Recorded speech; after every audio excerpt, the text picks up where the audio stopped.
व्यक्ती आहे। आज एवढं आंदोलन चालू असताना देखील आज कंपन्यांनी कशा प्रकारे आपल्याला लुटले, बर्बाद केले, रस्त्यावर आणायचं काम केलंय हे माहीत असताना देखील गाडी चालवतोय। सर्वप्रथम मी हे सांगतो की याच्या गाडीमध्ये एकही पॅसेंजर नाही, पॅसेंजरवाली गाडी आम्ही थांबवली नाही, पण बाकीच्यांना एक निरोप द्यावा किंवा त्यांच्यापर्यंत माहिती पोचवावी।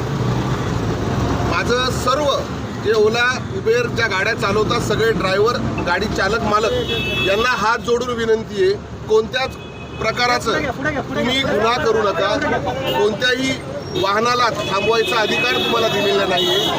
जर आपल्याला सरकारने जर 15 दिवसाचा वेळ मागितलाय तर आपल्याला 15 दिवस एका जागेवरती जे आपलं आंदोलन चालू आहे तिथे सगळ्यांनी एक साथ एकजुटीने उभं राहायचं। गाड्या थांबून काही होणार नाही, तुमच्यावरती गुन्हे नोंद करून घेऊ नका, पुढचं आयुष्य तुम्ही खराब करू नका। जर करायचंच असेल तर बघा काय करतो मी, तुम्ही बघून घ्या। हे गाडी चालवत आहेत, बाकीचे सगळे जे आहेत ते सगळे जे आहेत जर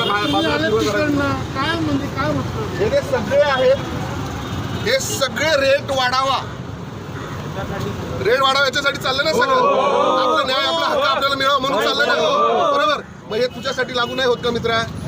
पण तरी सुद्धा तुम्ही असं करताय। आम्हाला पण कळतंय तुमचा वेळ खराब आहे, तुमच्या घरी काहीतरी प्रॉब्लेम आहे। अरे पण यांचे पण वेळ खराब आहे, यांना काय फॅमिली नाही का, यांना काय खर्च नाही का? पण एकदा तरी तुम्ही सगळ्यांनी एकत्र येऊन लढा करायला पाहिजे ना। तर त्याच्यामुळं आम्ही तुमच्यासाठी आंदोलन करून देखील तुम्ही आंदोलनाला सहकार्य करत नाही, म्हणून आम्ही आज तुमचा सत्कार करतो। आपण यांचा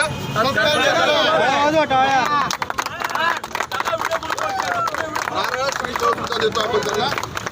आणि एक महाराष्ट्र वाहतूक सेना ठाणे जिल्हा अध्यक्षाच्या नात्याने आणि या सगळे जे कष्टकरी आहेत आणि आपले ड्रायव्हर बंधू आहेत यांच्या सगळ्यांच्या वतीने मी यांच्या पाया पडतो। सगळ्यांनी पाया पडायचं।